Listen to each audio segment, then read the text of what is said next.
Iya baik Pak. Boleh kenalan dulu. Perkenalkan, nama saya Nisa Rahma dari Pendidikan Teknik Informatika dan Komputer angkatan 2022. Perkenalkan, nama saya Dela Pangestu dari PTK angkatan 22 juga. Nah, jadi kehadiran Mas Ardian dan Mbak Aulia ini untuk membantu saya mengajarkan tentang materi kita hari ini, yaitu wireframe, mockup, dan prototype. Nah, jadi ketiga ini adalah trio ibaratnya, kan? Trio dari sebuah desain yang akan digunakan untuk mata kuliah ini, desain web. Nah, wireframe, mockup, dan prototype itu jadi sebuah arsitektur yang memiliki ciri khas dan fungsinya masing-masing. Nah, jadi kita sebagai desainer bisa nentuin gitu, nyesuaiin atau menggunakan apa yang diinginkan. Nah, jadi misalnya kayak gini, ini contohnya aja ya. Misalnya kalau wireframe, mockup, dan prototype itu enggak. Nah, kalau misalnya dia bisa clickable atau di pencet-pencet ada interaksinya, berarti kan dia itu sebuah prototype. Nah, sedangkan kalau dia itu high fidelity, kalau enggak, jadi dia itu cuma wireframe. Nah, kalau misalnya dia high fidelity, berarti dia ya, itu mockup. Emang biasanya kurang jelas kan? Cuma mungkin ini, misalnya ini tuh kayak masih gambarannya aja. Nah, kalau begini, ada contohnya, misalnya saya pencet nih, gambar baju putih ini, atau mungkin contoh mungkin saya yang ini hijau. Nah, kalau misalnya kita pencet by sini kan, sampai nanti dia akan muncul sebuah interaksi, yaitu dimana kayak pembeliannya nih, data-data harganya atau pengirimannya lewat apa, pembayarannya lewat apa. Nah, terus kalau saya pencet by lagi, nah mungkin dia akan melanjutkan ke proses berikutnya.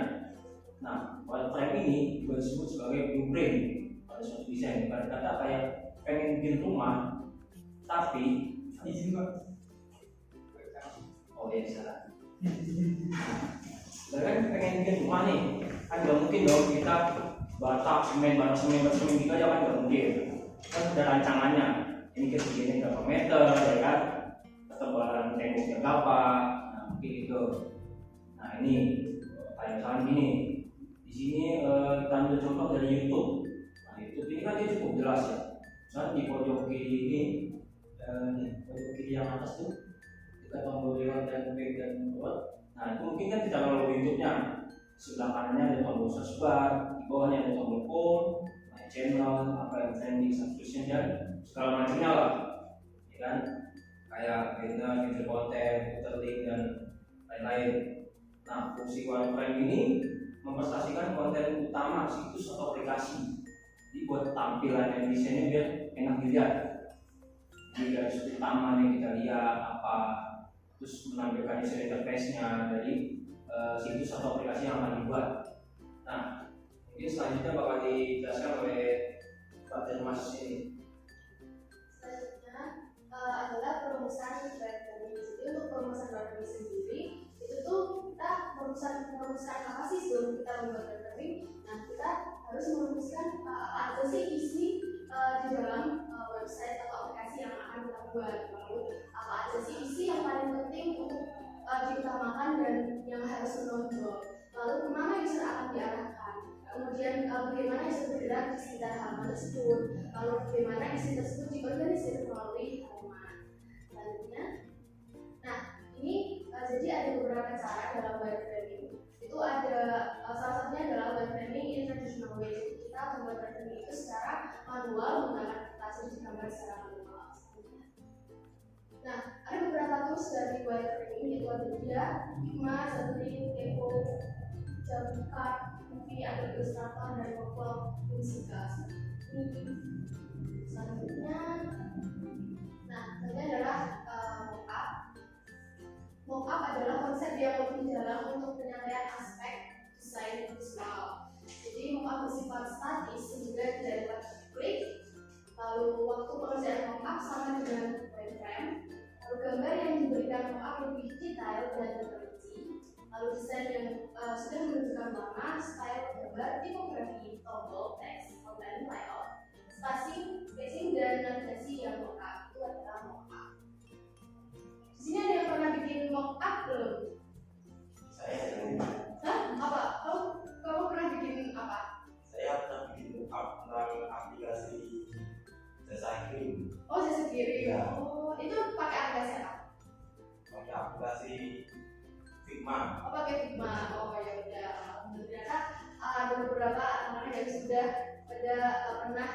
bikin mockup. Jadi seharusnya pada udah tahu lah mockup itu apa. Selanjutnya, nah fungsi dari mockup sendiri itu adalah media presentasi proyek desain web, bisa menampilkan konsep desain yang akan ditawarkan seakan-akan itu nyata, lalu pedoman teknis untuk merancang halaman web, lalu mockup bisa menjadi kontrol agar display desain yang dibuat tidak melenceng dari rencana awal, lalu mockup juga memudahkan mendapat gambaran konsep web. Itu berikutnya. Nah, ada beberapa elemen mockup sendiri, ada content layout. Content layout itu adalah tata letak atau struktur dari penataan tiap aset. Lalu ada color scheme atau skema warna yang disesuaikan dengan tema website. Lalu ada tipografi, itu adalah ukuran, jenis, gaya, spasi, dan atribut lain yang berkaitan dengan teks. Selanjutnya adalah white space, yaitu halaman web itu layaknya kanvas di mana desainer harus pandai menyampaikan, menyeimbangkan kelompok sound. Lalu ada navigation visuals, selain desain visual yang mengesankan, kita memerlukan struktur menu atau konten yang jelas dan terlihat. Lalu yang terakhir adalah atribut visual lainnya, ada icon, tombol, elemen dekoratif, dan gambar di latar belakang. Selanjutnya akan dilanjutkan oleh saya. Jadi sebelum membuat mockup itu ada hal yang harus diperhatikan. Langkah-langkah yang pertama adalah kita harus menentukan sketsa desain dulu. Karena sketsa desain itu kan konsep paling fundamental dalam membuat mockup. Setelah itu kita harus menentukan tools yang dapat digunakan. Toolsnya nanti beragam, bisa memakai Figma, bisa memakai dia dan sebagainya. Nah, yang ketiga nanti kita juga memakai software desain grafis untuk penelitian yang lebih bagus. Ketinggalan. Nah, sekarang ini ada contoh tools mockupnya. Di sini ada Figma, ada Mockups, ada Mockclass, ada Fluid ID dan Adobe XD. Nah, kita di sini akan membahas prototype. Nah, seperti yang dapat dilihat sendiri di sini, prototype.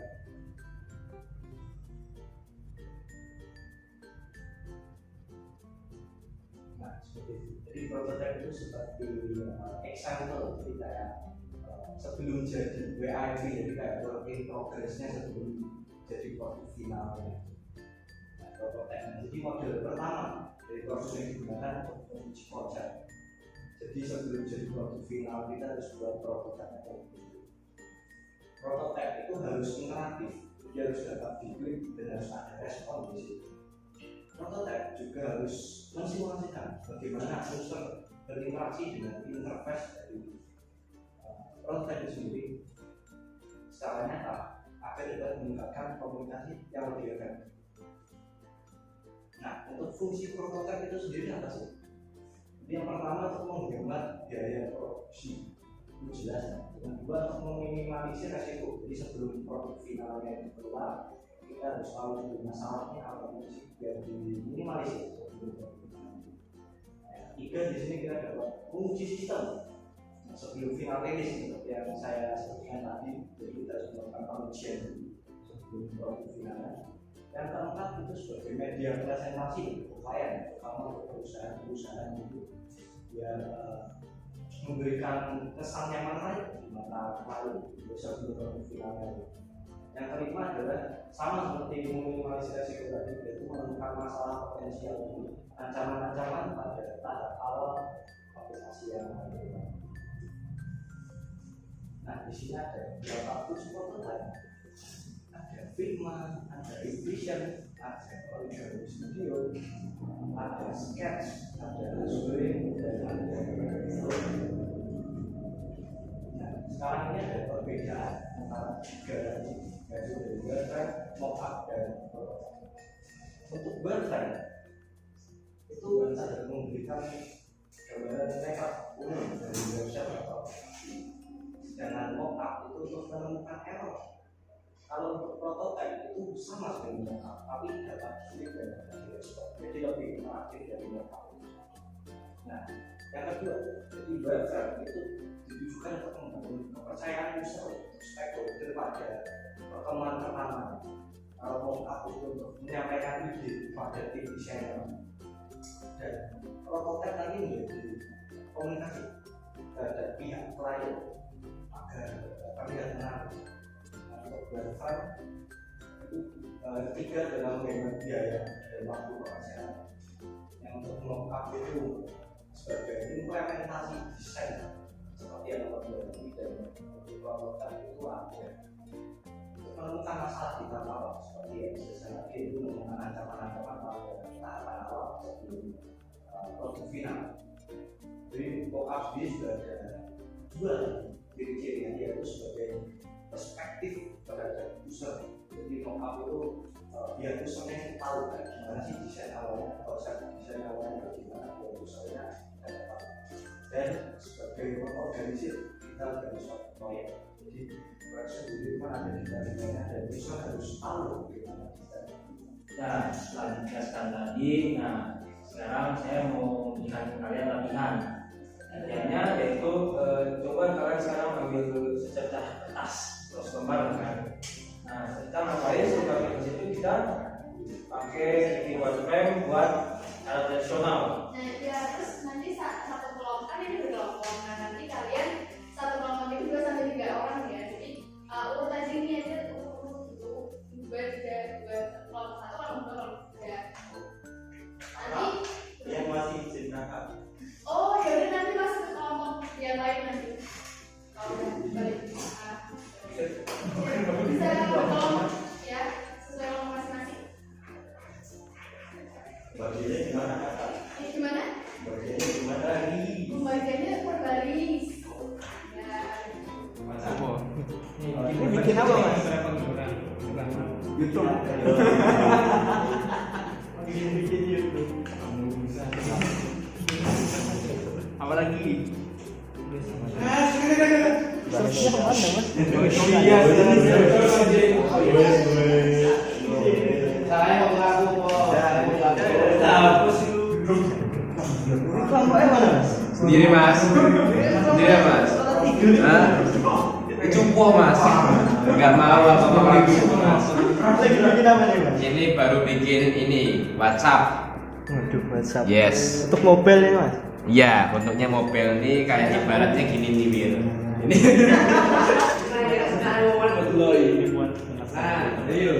Yang milih apa yang mau dibeli, nanti tinggal di apa aja yang mau di.